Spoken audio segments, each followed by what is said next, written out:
I The Post spiller Tom Hanks en chefredaktør, som har en kvindelig chef. Det har han det personligt helt fint med. I've had many female bosses. I worked with female boss at Penny Marshall.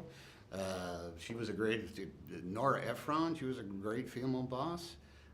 I worked for Amy Pascal when she was running an entire studio. Donna Langley over at, I like, they're just bosses, you know. I don't view them as, you know, I don't think they're special just because they're female, but they're the boss. Hele Hollywood taler om sexmisbrug og chikane på arbejdspladsen. Tom Hanks har også talt om det, blandt andet med sin kollega på The Post, Meryl Streep. I think we're at a watershed, we're at a watermark, we're at a thing that has been a slow train coming for generations upon generations. And the great tidal wave, this explosion that has come out of it, is as long as it's the truth, it's got to be there. And the great thing about it is that everything is going to be different because of it. Meryl, who I've talked about it, has said, you can ask her this yourself, I guess, is that the best thing that can come out of it is parity.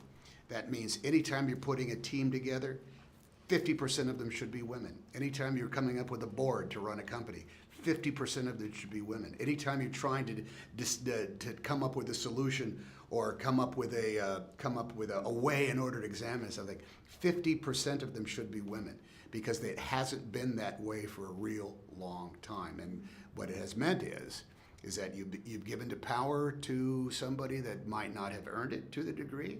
It means you haven't given power to somebody who certainly has. And by that, you've essentially handcuffed yourself by not allowing half of the workforce in order to step forward and do their best. Filmen The Post handler om The Washington Posts offentliggørelse af The Pentagon Papers, og derfor kom vi ind på temaet fake news i vores interview. I don't think there's any doubt that when you're reading something that has a specific agenda, and not just what they're covering, but how they cover it, I think it's plainly obvious. And you know, there's this old saying, so you know, don't believe everything you read. That's been the case forever. Tom Hanks er ikke journalist, men han er forfatter, og han har blandt andet udgivet en novellesamling. Og så elsker han skrivemaskiner. And you've just written a book yourself. What is your relationship to words? Well, I use words all the time. In fact, I'm using them right now. It's not so much words per se as the presentation of a story. Now, my day job is to, even on movies like The Post, is to take something that happened or might have happened and examine it and turn it into human behavior and procedure that somebody else can capture on film and have it be an authentic reflection of what went on, if it's in the past, or the way people actually do behave, like Shakespeare's mirror up to nature even now. That's my job. The idea of telling a story, though, requires, you know, a much more of a kind of like holistic view of what is the story? What is the theme that it's truly examining? Is it long or is it short? Is it a movie or is it a 10-part miniseries? Can you make something up about it, or do you have to be documentarian in your accuracy?